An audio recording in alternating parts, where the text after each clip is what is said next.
بسم اللہ الرحمن الرحیم۔ اعوذ باللہ من الشیطان الرجیم بسم اللہ الرحمن الرحیم الحمد للہ رب العالمین والصلاة والسلام على اشرف الخلائق اجمعین سیدنا وسید الاولین والآخرین حبیبنا وحبیب الہ العالمین شفیع المذنبین ورحمت للعالمین امام المرسلین وخاتم النبیین ابی القاسم المصطفى محمد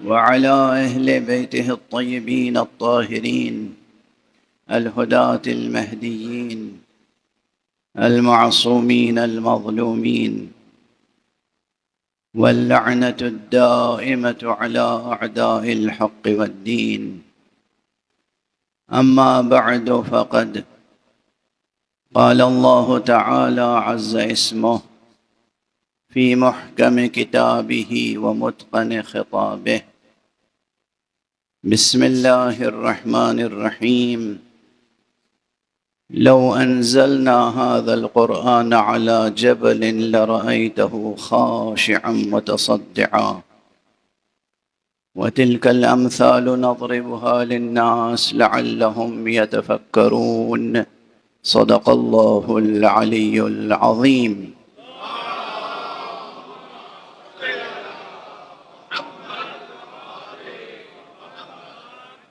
ایک اور بلند تر صلوات.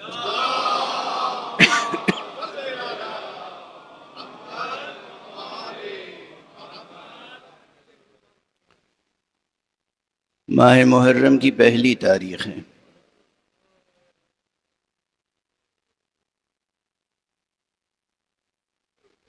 شہادت قرآن کا مہینہ ہے اور اس لیے ہم سب پر فرض ہے کہ ہم زیادہ سے زیادہ قرآن کی طرف توجہ کریں.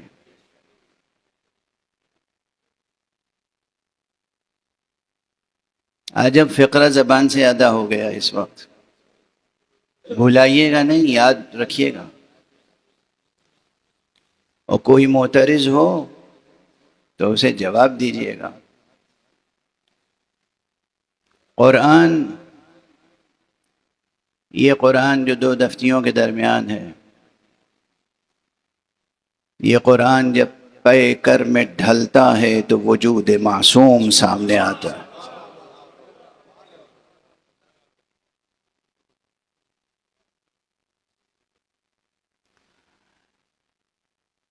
اس مرتبہ مکتب حسینی میں بیٹھ کر ہم ایک خاص اور نہایت ہی اہم عنوان پر گفتگو کرنا چاہتے ہیں، اور وہ عنوان ہے حسین اور مقاصد قرآن.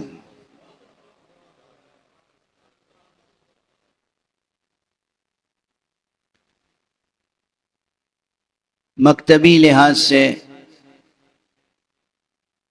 یعنی ایکیڈمک نقطہ نظر سے، علوم القرآن میں جو تازہ اضافے ہوئے ہیں، ان میں ایک اضافہ یہ ہے کہ بعض علماء نے علم و مقاصد القرآن کے عنوان سے مقالے لکھے.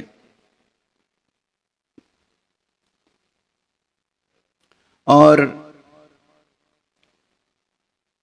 بالکل ابھی حال میں یہ مقالے لکھے گئے ہیں. یہ طالب علمانہ عاجزی کے ساتھ عرض کر رہا ہوں کہ جب میں غور کر رہا تھا کہ اس مرتبہ اس منبر سے کس موضوع پہ گفتگو کی جائے، تو ذہن میں یہ عنوان آیا، امام حسین اور مقاصد قرآن.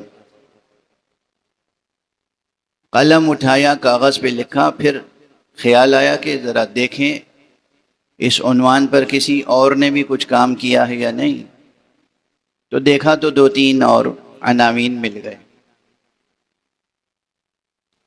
لیکن میری فکر ان سے بہت مختلف ہے جو اب تک لکھنے والوں نے لکھا ہے۔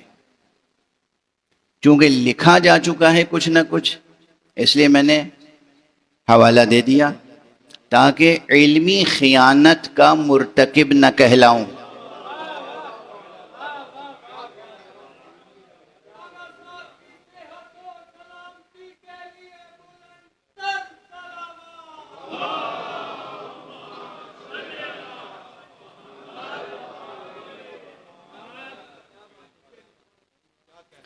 یہ ترکیب مقاصد قرآن کی بہت غور طلب ہے۔ اب ظاہر ہے کہ موضوع خالص علمی ہے، علوم قرآن اور علوم تفسیر سے تعلق رکھتا ہے، اور ہمارے مقاصد حیات سے تعلق رکھتا ہے۔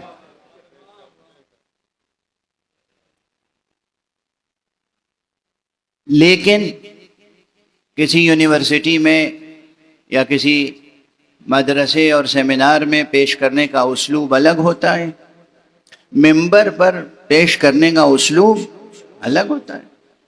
لازمی طور پر چونکہ سامنے بیٹھے ہوئے حضرات مختلف طبقات سے تعلق رکھتے ہیں، تو ان سب کا لحاظ کرنا پڑتا ہے، اور علمی اصطلاحوں سے عطر نچوڑ کر پیش کرنا پڑتا ہے۔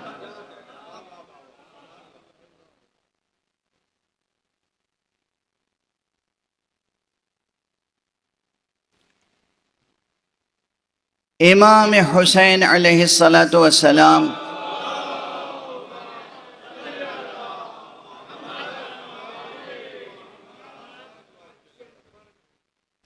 کا حوالہ 2 لحاظ سے ضروری ہے۔ ایک تو یہ کہ گفتگو محرم میں ہو رہی ہے، اب یہ تاریخ کی ایک سچائی بن گئی ہے کہ ہلال محرم نظر آئے اور حسین یاد نہ آئیں، یہ ممکن نہیں ہے، یہ ممکن نہیں ہے۔ تو محرم میں جو بھی گفتگو ہوگی وہ ہوگی حسین کے حوالے سے، اور اگر حسین کے حوالے سے نہیں ہوگی تو پھر وہ گفتگو کرنے کے لائق نہیں ہوگی۔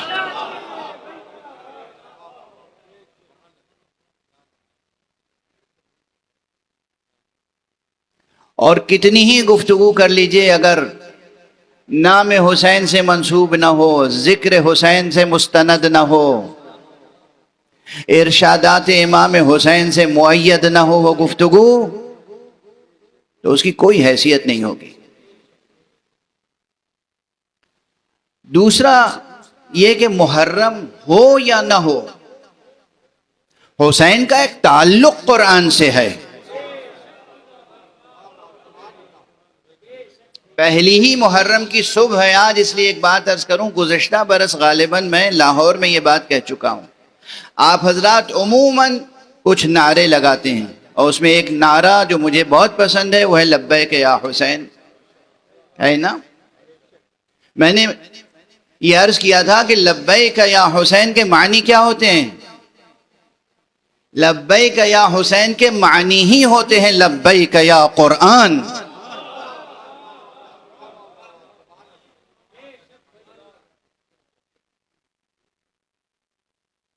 بلا وجہ بعض حضرات کو اس نعرے سے تکلیف ہوتی ہے۔ لبیک یا حسین کے معنی ہی ہیں لبیک یا قرآن، اور حسین اور قرآن کو ایک دوسرے سے وہی نسبت حاصل ہے جو حسین کو خطیب قرآن اپنے نانا محمد مصطفیٰ خاتم النبیین صلی اللہ علیہ وآلہ وسلم سے حاصل ہے۔ حضور نے فرمایا ہے نا، حسین منی وانا من حسین، اس کے معنی ہوتے ہیں کہ قرآن بھی گویا کہہ رہا ہے حسین منی وانا من حسین.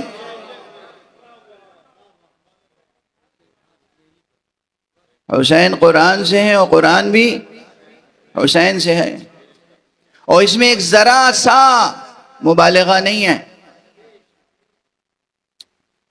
اب اسی تسلسل میں اپنا ہی جملہ یاد آ رہا ہے تو یاد دلاتا ہوا آگے بڑھوں.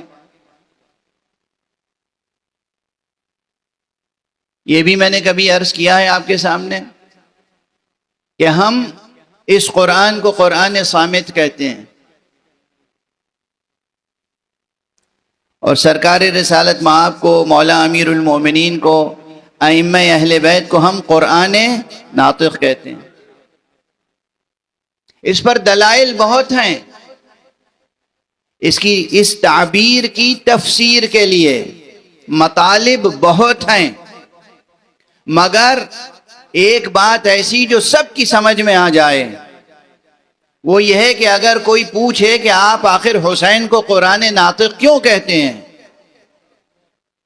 اور اس قرآن کو قرآن صامت کیوں کہتے ہیں، تو بہت واضح جواب ہے، کہیے گا جا کے کوئی بھی تاریخ اٹھا کے قاعدے سے غور سے دیکھ لو. ابو یزید نے قرآن کو نیزے پہ بلند کیا تھا مگر وہ خاموش رہا.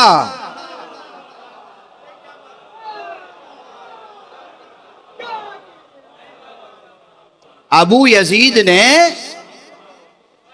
قرآن کو نیزوں پہ بلند کیا تھا، قرآن خاموش رہا. یزید نے سر حسین کو نوک نیزہ پہ بلند کیا، حسین کا سر خاموش نہیں تھا. یہ دلیل ہے کہ حسین قرآن ناطق ہیں.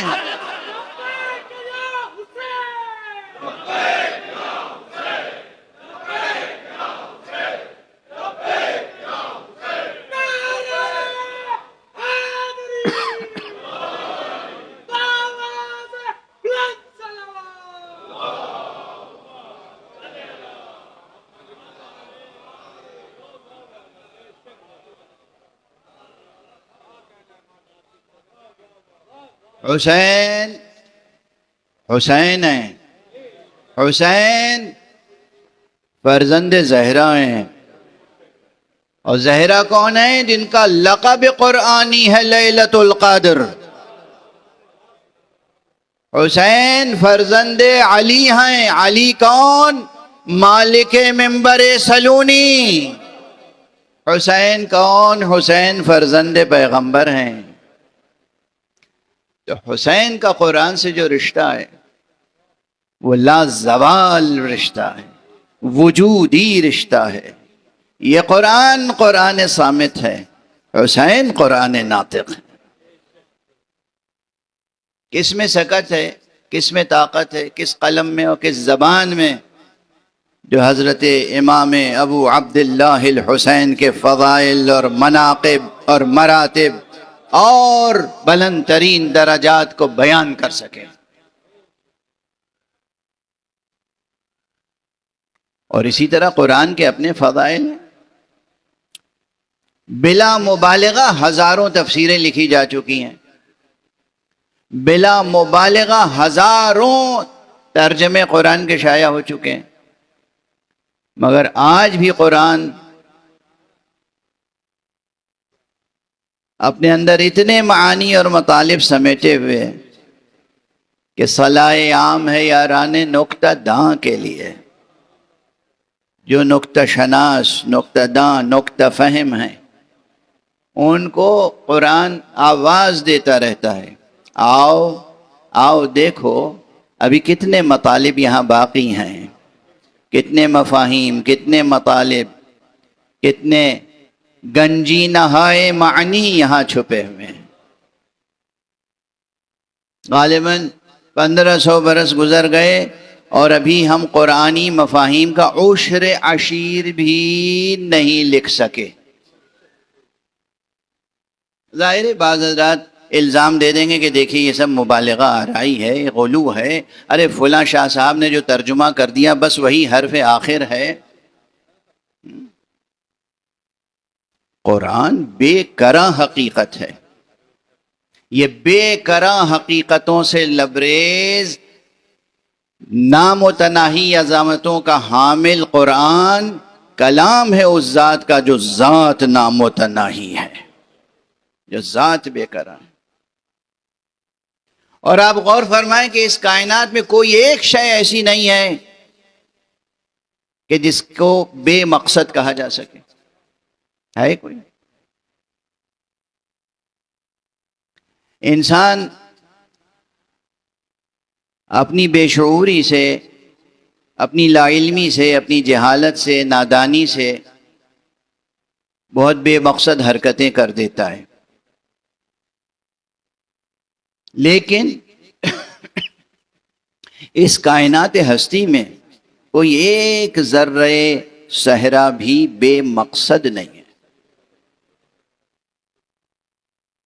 کوئی ایک ریت کا ذرہ بھی بے مقصد نہیں ہے، بے نظم کے نہیں ہے۔ مقصد ہے اور ایک نظم ہے، اس میں ضابطہ ہے، قانون ہے، ترتیب ہے، ایک عظیم ڈیزائن ہے، احسن اسلوب کے ساتھ ہر شے اپنی جگہ پر کام کر رہی ہے۔ اس ذروں کے دل و جگر میں جو پوری کائنات گردش کرتی رہتی ہے، سائنسدانوں سے پوچھئے۔ اب یہ سب چیزیں علم نشرہ ہیں نا۔ جب ہر چیز کا ایک مقصد ہے تو یہ کیسے ممکن ہے کہ قرآن مجید کے مقاصد نہ ہوں؟ قرآن مجید کے بھی مقاصد ہیں اور ایک سے زیادہ مقاصد ہیں۔ یہ موضوع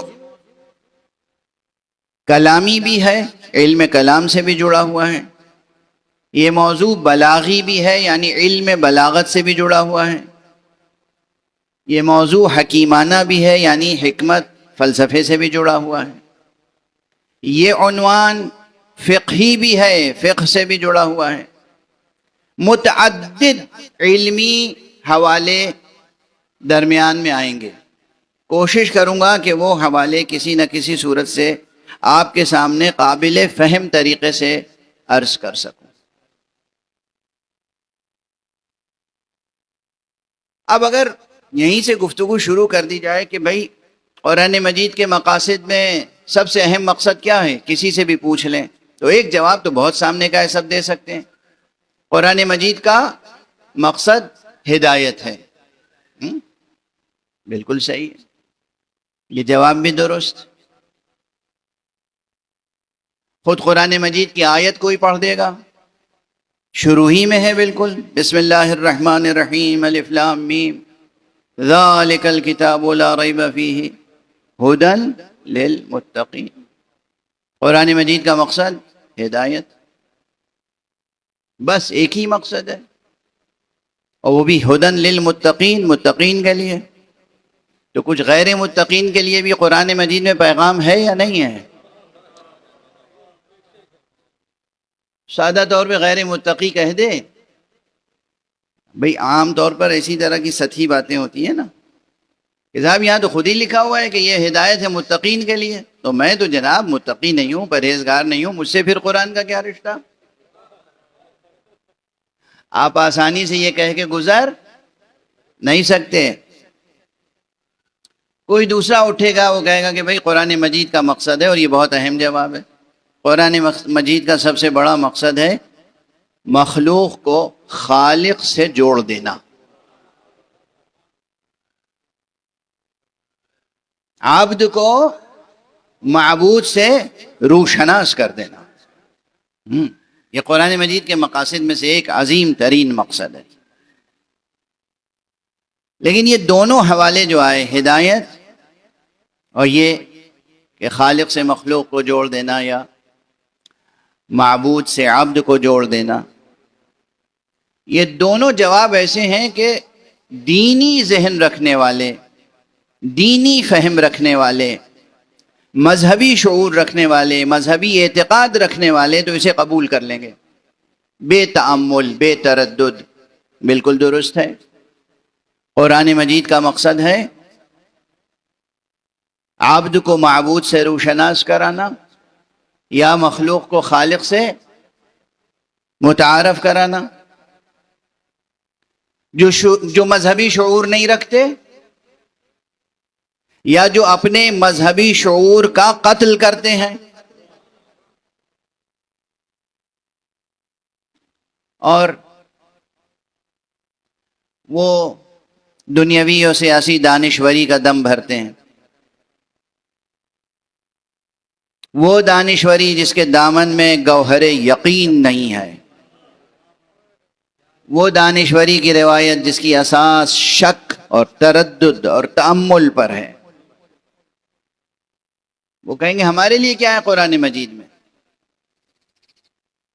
تو میں آج دست ادب جوڑ کے ایک سطر، ایک جملہ عرض کر رہا ہوں، اور آئندہ گفتگو میں اور بہت سے مراحل سے گفتگو گزرے گی۔ دیکھیے، قرآن مجید کو اگر غور سے دیکھیں، اچھا میں ایک چیز اور نقل کر دوں، بعض حضرات ایسے ہیں جو مثلا کہتے ہیں کہ قرآن مجید کا صرف ایک کام ہے۔ پہلا کیا تھا جواب؟ ہدایت۔ دوسرا، خالق سے مخلوق کو متعارف کرانا، یا عبد کو معبود سے روشناس کرانا۔ کچھ کہتے ہیں کہ قرآن مجید کا مقصد صرف اور صرف اور صرف انذار ہے۔ انذار یعنی ڈرانا، ترجمہ بھی کرتے ہیں ڈرانا، آخرت سے، قیامت سے۔ پورے قرآن مجید کا مقصد اور موضوع یہی ہے، زور دے کر کہتے ہیں کہ بس ڈرانا مقصد ہے، انذار، روز آخرت، حشر، قیامت، وہ بھی ہے قرآن مجید میں، مگر خود قرآن مجید نے کہا ہے کہ ہم بشارتیں بھی لے کر آئے ہیں۔ آپ بشارتوں کو نظر انداز کر دیں اور صرف انذار کو سامنے رکھیں تو یہ قرآن مجید کے تعلق سے کوئی ہولسٹک اپروچ نہیں ہوگا، ایک کلی، منظم، کامل و شامل اپروچ نہیں ہوگا۔ یہ قرآن مجید میں بشارتیں بھی ہیں، قرآن مجید میں انذار بھی ہے۔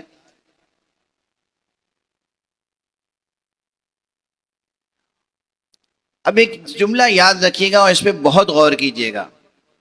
قرآن مجید انسان کے بطور خاص انسان کے اندر پوشیدہ تمام کمالات کے پروان چڑھانے کے جتنے علمی اور عملی راستے ہیں ان سب کو کھولنے کے لیے آیا ہے۔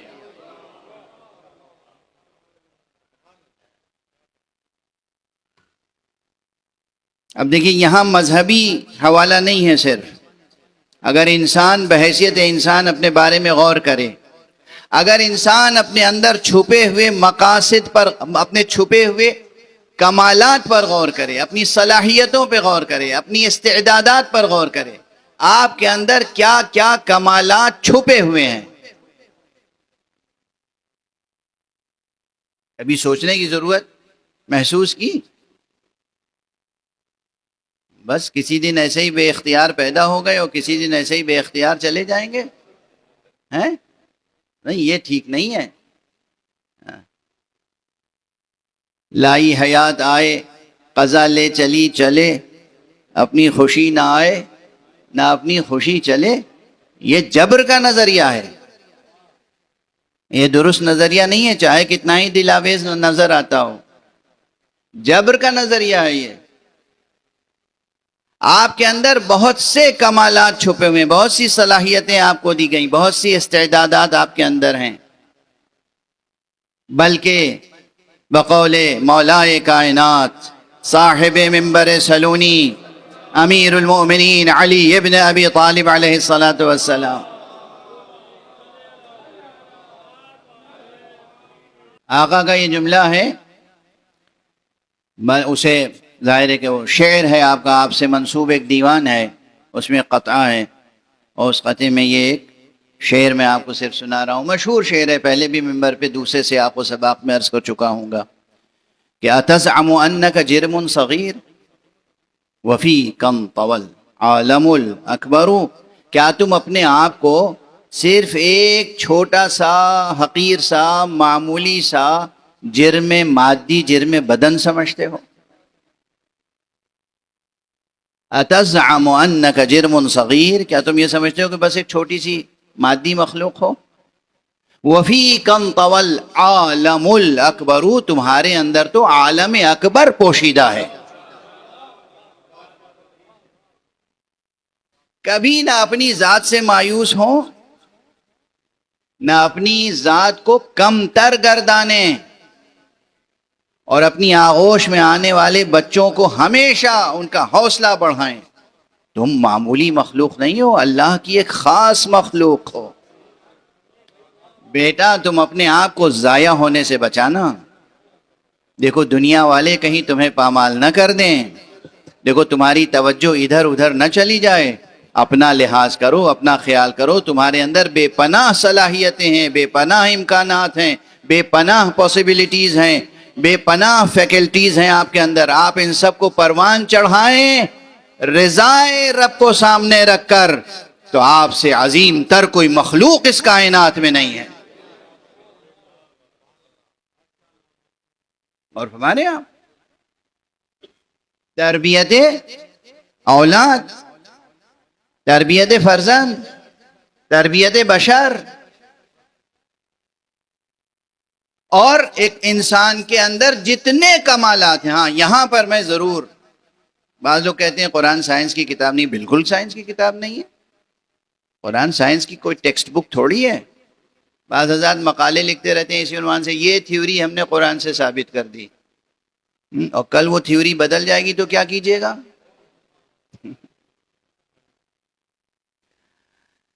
اس طرح کے محاولات، اس طرح کے اپروچ، اس طرح کے اسالیب بحث پسندیدہ نہیں ہیں۔ قرآن کے اندر جو چیزیں ہیں اس کا استنباط کیجئے، باہر سے لا کے کوئی چیز قرآن مجید پر محمول نہ کیجئے۔ قرآن کے باطن میں جو چیز چھپی ہوئی ہے اسے کشف کر کے اپنی ذات کو، اپنے ذہن کو، اپنے ضمیر کو اور اپنے ماحول حیات کو منور کیجئے، اس لیے کہ قرآن نور ہے۔ قرآن نور ہے، سر بسر نور ہے۔ تو جتنے امکانات ہیں ایک انسان کے اندر پوشیدہ، جب آپ ان پر غور کرنا شروع کریں گے تو وہ جو ایگزسٹنشیلزم ہے نا سو کالڈ، وہ کہیں پیچھے رہ جائیں گے نظریات۔ جوانان عزیز، قرآن کی روشنی میں انسان اور انسان کے اندر چھپی ہوئی صلاحیتوں کو ڈسکور کریں، اور اس کے بعد انسان کے ساتھ ساتھ اس پوری کائنات کو قرآنی نقطہ نظر سے دیکھیں، تو پھر قرآنی نقطہ نظر سے آپ کو اس پورے زمان و مکان کی حقیقت کی نئی تعبیر بھی ملے گی۔ یہ زمان و مکان ہے نا، بہت گفتگویں ہوتی ہیں زمان و مکان۔ اچھا، عربی کے ادیبوں نے کیا ایک نئی اصطلاح ایجاد کی۔ ہم لوگ زمان اور مکان دو الفاظ الگ الگ استعمال کرتے ہیں، بیچ میں واو عطف بھی لاتے ہیں، زمان و مکان۔ ان لوگوں نے ایک نیا لفظ نحت کیا، نحت کیا یعنی گڑھا، کوائن کیا، ایک ایبریویشن انہوں نے تیار کیا، زمان و مکان کو زمکان، اور زمانی مکانی بحثوں کو کہتے ہیں زمکانی نقطہ نظر سے ہم یہ بات کہہ رہے ہیں۔ ایک نیا لفظ ہے، مجھے تو اچھا لگتا ہے، مجھے اچھا لگتا ہے۔ تو یہ زمکانی جو عالم ہے ہمارے سامنے، زمانی اور مکانی عالم، اس کے تعلق سے بھی قرآن مجید اس کی حقیقتوں کو واضح کرنے کے لیے کافی ہے۔ اب تک ہوتا یہ آیا ہے کہ فلاں مغربی مفکر اور فلاں مشرقی مفکر، انہوں نے زمان کی تعریف یہ کی، اور انہوں نے زمان کی تعریف یہ کی، انہوں نے مکان کی تعریف یہ کی، انہوں نے مکان کی تعریف یہ کی، اور ان کی تعریف کی روشنی میں قرآن کی اس آیت کو یوں سمجھا جا سکتا ہے، ان کی تعریف کی روشنی میں قرآن مجید کی آیت کو یوں سمجھا جاتا ہے۔ ارے یہ کیا ظلم ہے قرآن پر؟ ان کے نظریے کی روشنی میں قرآن مجید کو نہ سمجھیں، قرآن مجید کی روشنی میں تمام نظریوں کو پرکھیں، اور اگر کہیں غلطی ہوئے تو اس کی تصحیح کریں۔ اس لیے کہ قرآن میں روشنی ہے، قرآن نور ہے. ہماری فکریں کیا؟ اور جب بات یہاں تک آ گئی اور زمان و مکان کی بات بھی زبان پر آ گئی اور وقت تیزی سے گزرا چلا جا رہا ہے، تو میں عنوان کو سامنے رکھتے ہوئے بس ایک جملہ عرض کروں. عنوان کیا ہے؟ حسین اور مقاصد قرآن. تو اس وقت آقا حسین کا ایک جملہ بھی عرض کروں، لیکن وہ جملہ ایسا جملہ ہے، خدا کی قسم تمام دنیا کا فلسفیکل لٹریچر اٹھا کے ترازو کے ایک پلڑے میں رکھ دیجئے اور امام حسین کا یہ ایک سطر کا کلام اسے ترازو کے دوسرے پلڑے میں رکھیے، تو آپ دیکھیں گے کہ وزن کس کا بڑھا ہوا ہے. علمی وزن، فکری معیار، عرفانی سطح، اور جناب والا ادبی جمال. اتنے مختصر فقرے میں کتنی بڑی بات سمیٹی ہوئی ہے. جب آقا اپنے آنسوؤں پہ ابھی قابو رکھیے گا، جب آقا پہنچے ہیں کربلا، پہنچ گئے جب، تو آپ نے ایک خط لکھا. کربلا سے خط بھیج رہے ہیں مدینے. کس کو؟ اپنے بھائی حضرت محمد حنفیہ کو. اس کو اب تک دوسرے نقطہ نظر سے اگر سنا ہوگا آپ نے تو سنا ہوگا، آج اس نقطہ نظر سے سمجھیں، زمانی اور مکانی اور حیاتی زاویوں سے اور وجودی زاویوں سے. صرف ایک سطر ہے، بسم اللہ الرحمن الرحیم، من حسین ابن علی الى محمد ابن علی ومن قبلہ من بنی ہاشم اما بعد. بھئی یہ تو ایڈریس کرنا ہوا نا حسین ابن علی کی جانب سے محمد ابن علی یعنی حضرت محمد حنفیہ کے نام، اور جو بنی ہاشم کے لوگ مدینے میں رہ گئے تھے محمد حنفیہ کے ساتھ، ان سب کو خطاب کر کے کہا اما بعد فَكَأَنَّ الدُّنْيَا لَمْ تَكُنْ وَكَأَنَّ الْآخِرَةَ لَمْ تَزَلْ وَالسَّلَامُ. اب متن کتنا ہوا خط کا؟ خط کی عبارت، تحریر کل کیا ہے؟ فَكَأَنَّ الدُّنْيَا لَمْ تَكُنْ وَكَأَنَّ الْآخِرَةَ لَمْ تَزَلْ. اتنا مختصر سا فقرہ ہے. ان میں کہتا ہوں اسے ہے تو نور کے حرفوں کا فقرہ، مگر ہم اگر اسے سونے کے حرفوں سے لکھ کے لگائیں تو بھی اس کی قدردانی کا حق ادا نہ ہوگا. عبارت کا ترجمہ اردو میں کریں گے تو جو لوگ فلسفیانہ اور عرفانی ذوق نہیں رکھتے وہ اسے زیادہ سمجھ نہیں پائیں گے، لیکن بہرحال اس میں زمانی اور مکانی اور وجودی حقائق جو سمٹے ہوئے. فرماتے ہیں فَكَأَنَّ الدُّنْيَا لَمْ تَكُنْ. علی حسین ابن علی کی جانب سے یہ خط ہے محمد حنفیہ کے نام اور ان بنی ہاشم کے نام جو محمد حنفیہ کے ساتھ موجود ہیں. دیکھو یہ دنیا تو گویا ہے ہی نہیں، یہ دنیا تو گویا تھی ہی نہیں، اور آخرت گویا قائم ہے، گزرتی ہی نہیں. یہ برقرار ہے، گزری ہی نہیں.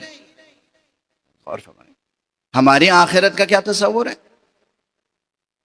جب یہ دنیا ختم ہو جائے گی، ہم مر جائیں گے، ہم ہی نہیں جب ساری مخلوق مر جائے گی، دنیا تمام ہو جائے گی، تو دار آخرت کا تصور ہے.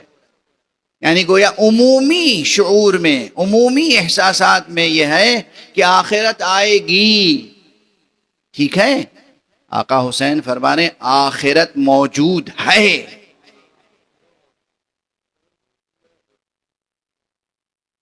آخرت موجود ہے، اور یہ جسے ہم دنیا موجود سمجھ رہے ہیں یہ تو گویا ہے ہی نہیں.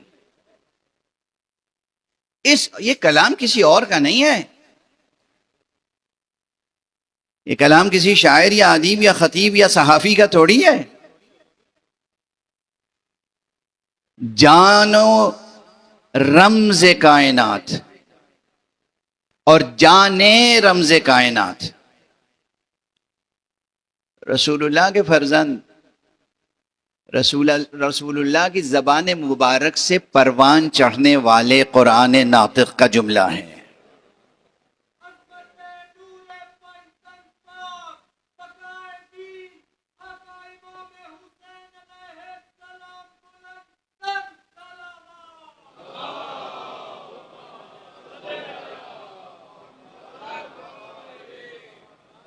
وَكَأَنَّ الدُّنْيَا لَمْ تَكُنْ، ارے یہ دنیا تو گویا تھی ہی نہیں، وجود ہی میں نہیں آئی تھی، بنی ہی نہیں تھی. لم تکن، تھی ہی نہیں، ہے ہی نہیں. وَكَأَنَّ الْآخِرَةَ لَمْ تَزَلْ، اور آخرت تو گویا برقرار ہے، قائم ہے، گزری ہی نہیں. یہ نہیں کہ گزر گیا وقت قیامت کا. اب اس میں یہ دنیا کی اس انداز سے نفی اور آخرت کا اس انداز سے اس بات، یہ ظرف زمان و مکان، ظرف حیات، دنیا اور آخرت، زمان اور لازمان، ان تمام کے بارے میں فلسفیانہ اور سائنسی جستجو کو بیدار کرتا ہے یہ فقرہ حضرت کا. اور یہ نہیں کہ روا روی میں کہا ہے. اور ہمارے ہاں آقا کے ایک جملے کو سمجھنے کے لیے کتنی محنت کرنی پڑے گی آپ کو.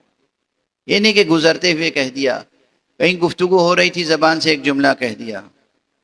مدینے سے مکے اور مکے سے کربلا تک کا سفر طے کیا ہے اور کربلا پہنچے ہیں اور قلم اٹھا کے کاغذ پر یہ جملہ لکھ کر بھیج رہے ہیں مدینے.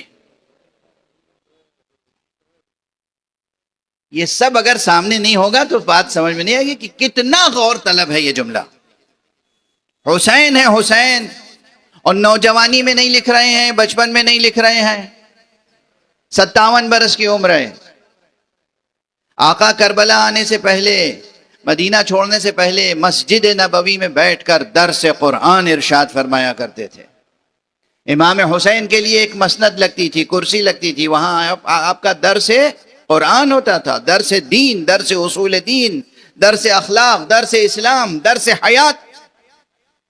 تو ایک معلم، ایک مدرس، ایک عالم قرآن ظاہری نقطہ نظر سے اگر دیکھیں، ہمارے نقطہ نظر سے تو عین قرآن، جان قرآن، روح قرآن، قرآن ناطق. عام نقطہ نظر سے بھی دیکھیں تو رسول کا فرزند، علی کا فرزند، زہرا کا فرزند، حسن کا بھائی، اس زمانے میں پیغمبر اکرم کے بعد اصحاب کی آنکھیں دیکھے ہوئے حسین، بزرگ ترین اصحاب کی صحبتیں حسین کو بھی حاصل رہیں، بلکہ حق تو یہ ہے کہ ان اصحاب کو شرف حاصل رہا کہ حسین کی صحبت میں رہے. وہ حسین جو درس دیتے رہے قرآن کا مسجد نبوی میں، وہ مفکر الہی، وہ عالم علم لدنی، وہ ایک قلم اٹھا کر جملہ لکھ رہا ہے اور بھیج رہا ہے. اس میں کتنا بڑا پیغام ہوگا. کأن الدنیا لم تکن وکأن الآخرہ لم تزل والسلام. فلسفہ بھی ہے، حکمت بھی ہے، وجودی فلسفہ بھی ہے اور غائی فلسفہ بھی ہے. اور خلاصہ موعظے کے اعتبار سے یہ ہے کہ یہ دنیا جس پر تم ناز کر رہے ہو، ارے یہ دنیا کی حقیقت بس ایسی ہی ہے کہ جیسے یہ دنیا تو تھی ہی نہیں. اس پر ناز کر رہے ہو، اس کے لیے بخل کر رہے ہو، خدا کی راہ میں جان دینے سے گریزاں ہو رہے ہو اس دنیا کی خاطر. کتنے دن زندہ رہو گے؟ کتنے دنوں کے لیے اپنی اس جان کو ذخیرہ کر رہے ہو؟ کتنے دنوں کے لیے؟ ارے یہ دنیا تو فراموش شدنی ہے.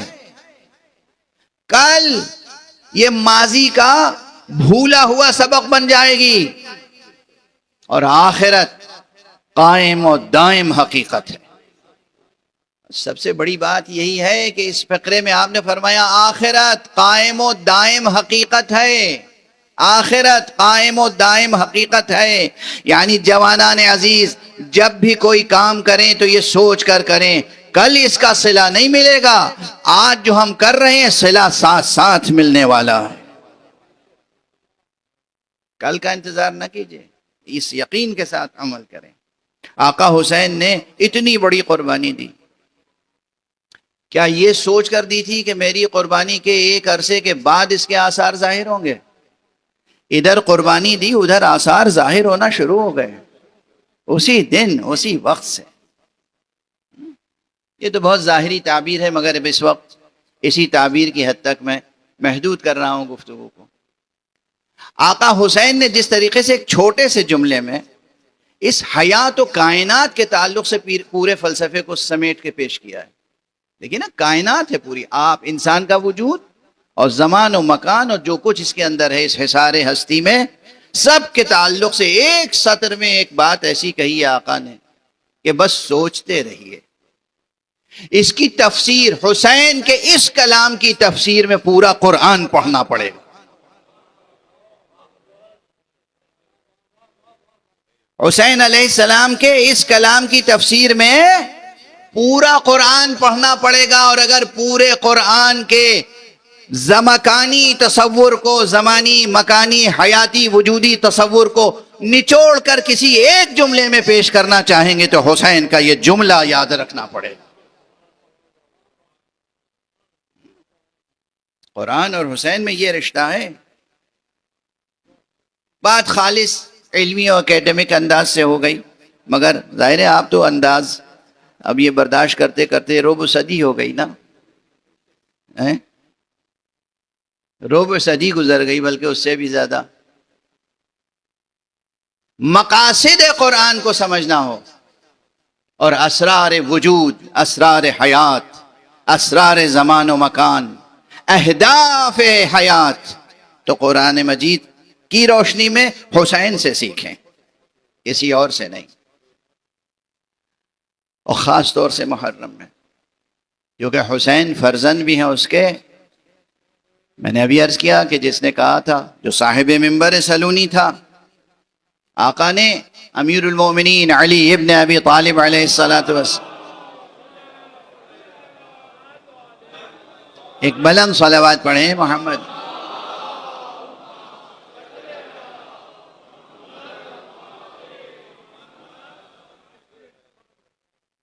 آقا نے اپنی زندگی میں حیات طیبہ میں کئی مرتبہ سلونی ارشاد فرمایا ہے، اور اکثر سلونی کے بعد یہ فرماتے تھے کہ پوچھو مجھ سے قرآن کے بارے میں، پوچھو آیات قرآنیہ کے بارے میں، پوچھو مجھ سے، پوچھو کون آیت کب نازل ہوئی، دن میں نازل ہوئی یا رات میں نازل ہوئی، مجھ سے پوچھو کون سی آیت کہاں نازل ہوئی، سفر میں نازل ہوئی یا حضر میں نازل ہوئی، مجھ سے پوچھو کون سی آیت کس کے بارے میں نازل ہوئی، مجھ سے پوچھو کون سی آیت کون سا حکم رکھتی ہے، کس آیت سے کیا کیا مطالب استنباط ہوتے ہیں۔ یہی تو ایک سبب تھا جو امام کا نسخہ قبول نہیں کیا، کیونکہ اگر امام کا نسخہ قبول کر لیتے تو اس میں یہی تو لکھا تھا کہ کون سی آیت کس کے بارے میں ہے۔ سب سے بڑی مشکل یہی تھی۔ مومنین سے متعلق جو آیتیں تھیں اس میں نمایاں ترین مومنین کے نام تھے، تذکرے تھے۔ جو منظور نظر مشیت تھے ان کے تذکرے تھے۔ جہاں منافقین کے بارے میں آیتیں تھیں وہاں منافقین کے صاف صاف نام لکھے ہوئے تھے۔ سیاسی درباروں کے لیے یہ مشکل ہوتا ہے کہ منافقین کے تذکرے کو کیسے چھپائیں۔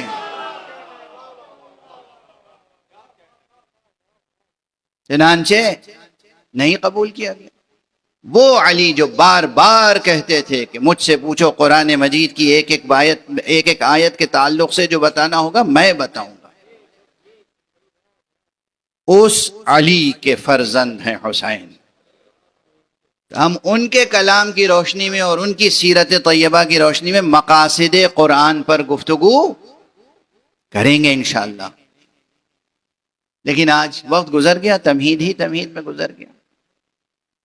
پہلی محرم میں علمی گفتگویں ہوں گی، سیاسی گفتگویں ہوں گی، ادبی گفتگویں ہوں گی، دنیا کے حالات پر تذکرے ہوں گے، تبصرے ہوں گے، مگر ایک چیز میں کمی نہیں آنی چاہیے، حسین پر گریہ۔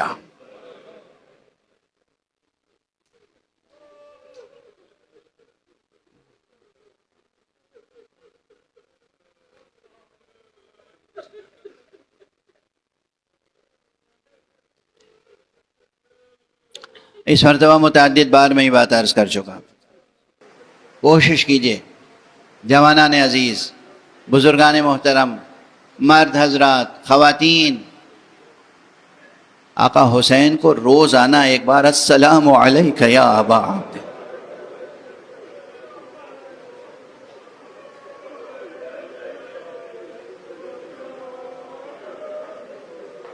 محرم میں بطور خاص، اور ممکن ہو تو مدت العمر، ہر روز زندگی کا کوئی دن ایسا نہ گزرے جس میں آپ کا سلام آقا کی بارگاہ میں نہ پہنچے۔ آقا کا حق ہے اس پوری کائنات پر، آقا کا بہت حق ہے ہم میں سے ایک ایک کی گردن پر۔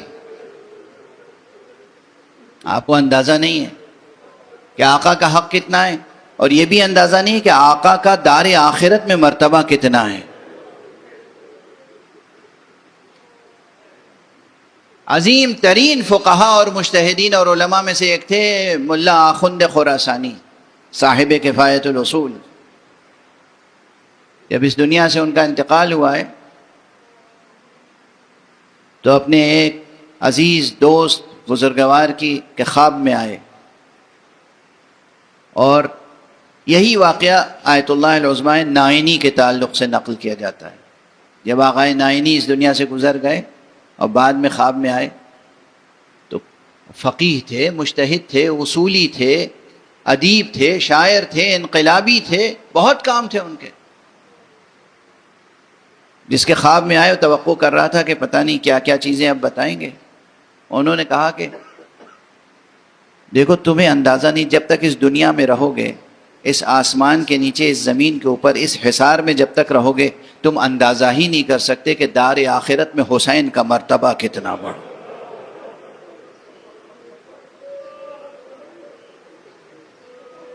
حسین حسین حسین بہت بڑا مرتبہ ہے، تصور نہیں کر سکتے، اور جب تصور نہیں کر سکتے تو ہم الفاظ میں کوئی تعبیر بھی کیا پیش کر سکتے ہیں۔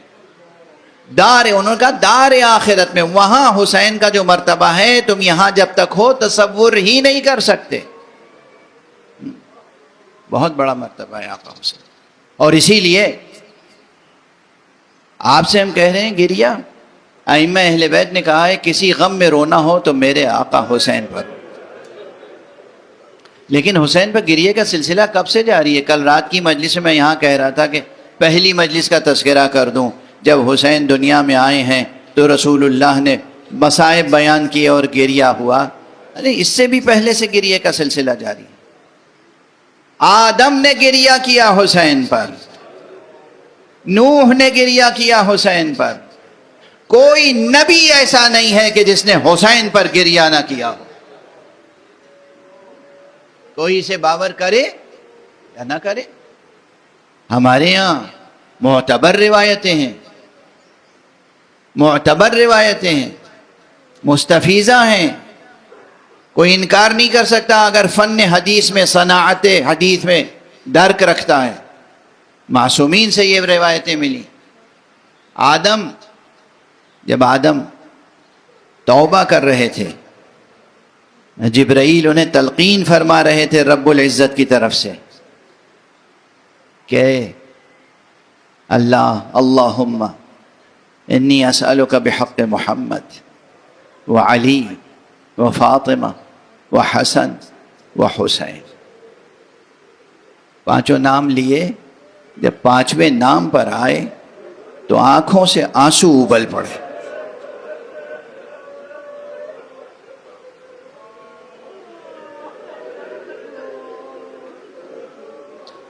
جبرائیل سے پوچھا، جبرائیل یہ کیا سبب ہے کہ جب میں نے حسین کا نام لیا ہے تو دل بے قرار ہو گئے؟ آنکھوں میں آنسو آ گئے. جبرائیل نے اسی وقت کہا ہاں ہاں یہ آپ کی نسل سے ہونے والا ختم رسول کا وہ فرزند ہے جو 3 دن کا بھوکا پیاس دریا کے کنارے ذبح کیا جائے.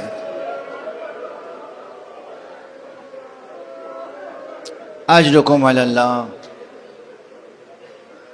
آپ گریہ کر رہے ہیں, آپ کی آوازیں بلند ہیں, آنکھوں میں آنسو ہیں. بالکل اسی کیفیت سے جب خمسہ نجبہ کے نام لے کر ان کے توسل سے جناب نوح نے دعا کی, کشتی پر تھے, جب حسین کا نام لیا بے اختیار گریہ کیا. نوح تو ویسے ہی گریہ بہت کیا کرتے تھے, نوح کا نام نوح اسی لیے رکھا گیا, لیکن جب حسین کا نام لیا ہے تو ایک خاص گریہ طاری ہوا, جوش عشق.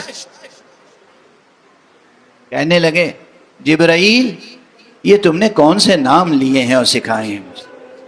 جبرائیل نے پھر واقعہ کربلا دہرایا. تمام انبیاء حسین کی ولادت سے پہلے گریہ کرتے ہوئے گئے, اور خاتم النبیین حسین کی ولادت سے پہلے گریہ کیا, حسین کی ولادت کے وقت گریہ کیا, حسین کو بار بار دیکھتے تھے گریہ کرتے تھے. حسین کی عمر ابھی کیا تھی, پیدائش سے لے کر اور وصال پیغمبر تک 5-6 برس کی عمر, 7 برس کی عمر, لیکن بار بار جب پیشانی پہ بوسہ دیتے تھے گریہ کرتے تھے, جب حلقوم مبارک پہ بوسہ دیتے تھے گریہ کرتے تھے, کرتے کے بٹن کھولتے تھے سینے پہ بوسہ دیتے تھے گریہ کرتے تھے. حسین جب پیاس کا اظہار کرتے تھے رسول گریہ کرتے تھے.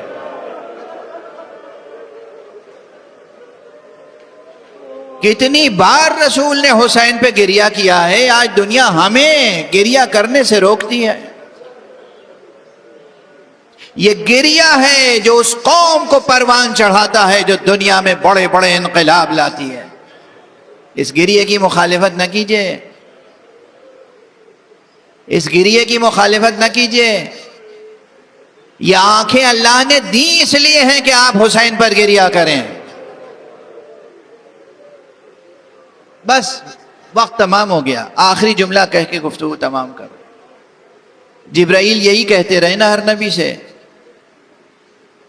کہ خاتم النبیین کا نواسا ہوگا, جسے خاتم النبیین ہی کی امت 3 دن کا بھوکا پیاسا دریا کے کنارے ذبح کرے گی.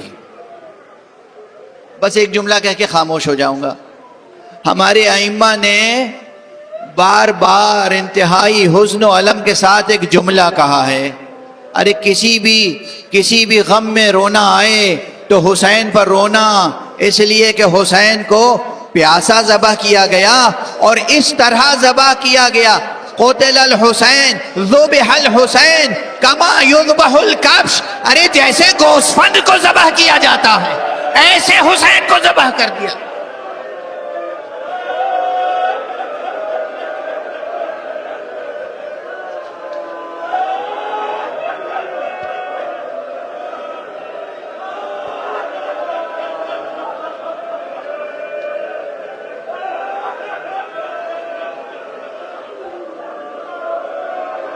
ذبح الحسین کما یذبح الکبش. انا للہ و انا الیہ راجعون, انا للہ و انا الیہ راجعون, انا للہ و انا الیہ راجعون, رضا بقضائہ و تسلیما لامرہ. پروردگار ہمیں علوم قرآن اور معارف اہل بیت سے آشنا فرما.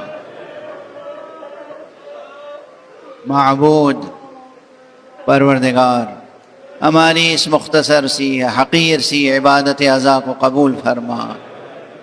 پروردگار روئے زمین پر جہاں جہاں فرش عزا بچھائے, جہاں جہاں عزاداران حسین عزاداری میں مصروف ہیں, ان کو اپنی خاص حفظ و امان میں رکھ.